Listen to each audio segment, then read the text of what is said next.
తర్వాత కళ్యాణంలో భాగంగా స్వామివారికి అమ్మవారికి దీక్షగా కంగణ ధారణ అనేది జరుగుతుంది. కంగణ ధారణ ఎందుకు అంటే మనం ఈ రోజు నుండి పెళ్లిని ఒక రోజు ఒక పూట ఒక గంటలో చేసేసుకుంటున్నాం. కాకపోతే ఆ కాలంలో 16 రోజులుగా ఈ పెళ్లి అనేది చేసుకుంటారు. ఈ 16 రోజుల మొదట్లో స్వామివారిని కావచ్చు అమ్మవారిని కావచ్చు పెళ్లి కొడుకుని పెళ్లి కూతురుని చేసి దీక్షగా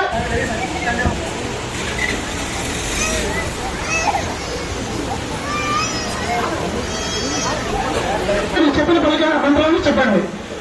నమో అస్తు సర్వేభ్యో ఏకే చ పృథివీ మనో మే అంతరిక్షే పృథివేభ్యో నమో నమః. అందరూ కూడా కంకణాలు చూసి నమస్కారం చేసుకోండి. కంకణాలు కట్టిన తర్వాత గట్టిగా పోతారు. మీరందరూ కూడా చెప్పండి బట్టి మీరు చూడకూడదు.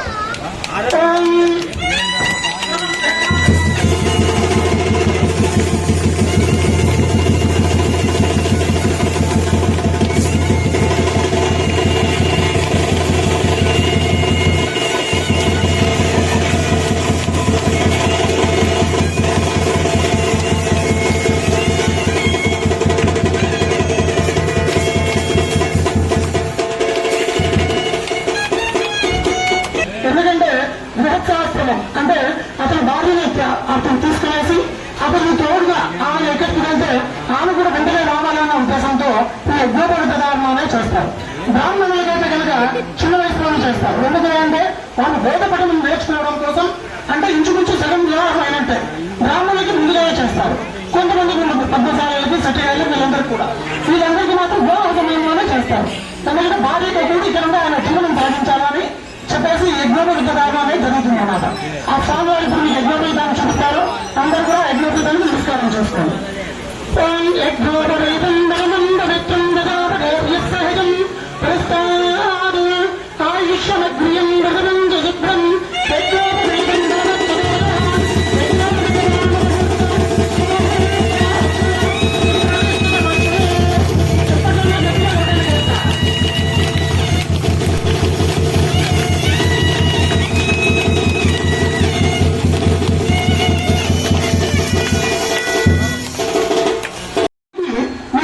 కాళ్ళు కడుగుతున్నానని భావించుకొని మనం కాళ్ళు కడగాలన్నమాట.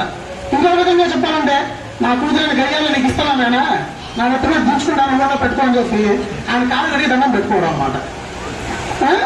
అందువల్ల ఆ నారాయణ స్వరూపం ఉన్న స్వామికి మనం పాదాలు అనేవి కడుగుతున్నాం. ఇప్పుడు అమ్మని స్వామికి దానం చేయాలి కాబట్టి స్వామివారి పాదాలకి మనం ప్రక్షాళన చేస్తున్నాం. అందరూ కూడా పవిత్రేణ ఆపానం తేన సహస్రవారేణ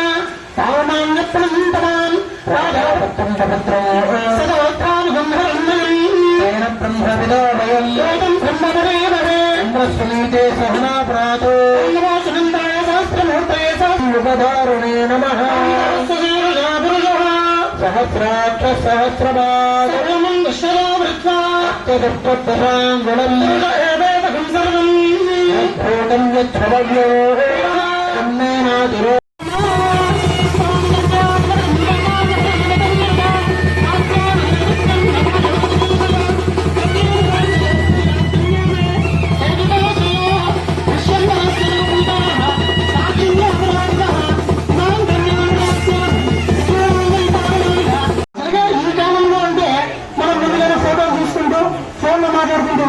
ఆ కాలంలో ఫోన్లు ఇవన్నీ లేవు కాబట్టి ఈ ముహూర్త సమయానికే అబ్బాయి కానీ అమ్మాయి కానీ దేవుడు కానీ ఎవరన్నా కానీ తెర అడ్డుగా పెట్టుకుని మిగతా కార్యక్రమం అయిన తర్వాత ఈ ముహూర్తం మనం జరిగిన నువ్వు రాజకుమార్తె అంటున్నావు, అసలు నీ గోత్రం ఏమిటి, నీ ముత్తాత ఎవరు, మీ తాత ఎవరు, మీ నాన్న ఎవరు అని చెప్పేసి అప్పుడు స్వామివారు అమ్మవారు అడుగుతారు.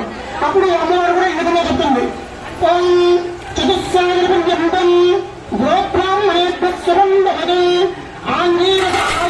గౌతమ కళ్యాణ ప్రధాన్ గౌతమ గోత్రోత్మీ సన్నరామ మహారాజన వర్మనో నప్రీం రస్వరామ మహారాజ వర్మన పౌత్రీం జలగ మహారాజ వర్మన పుత్రీం సీతాదేవీం నాన్నిం వర్గాధినీం కన్యాన్.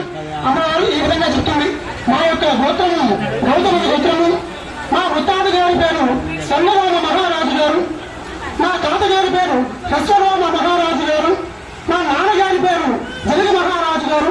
వీళ్ళ ముగ్గురు నుంచి వంశంగా వచ్చిన నేను సీతాదేవిని అమ్మవారు కూడా చెప్తుంది సావధాన సులభే సావధాన లక్ష్మీనారాయణ రాసుకోండమ్మా.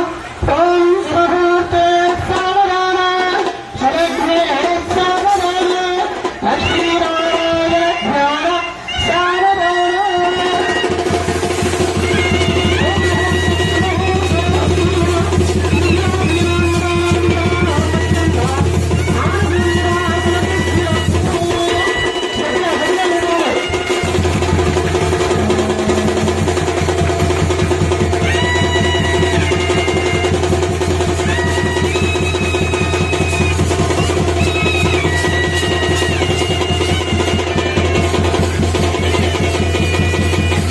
ఇప్పుడు ఇక మాంగళ్య పూజ జరుగుతుందమ్మా. ప్రతి ఒక్కరూ కూడా కలగాలి మహా అంటూ నామస్కారం చేసుకుంటూ ఉండండి.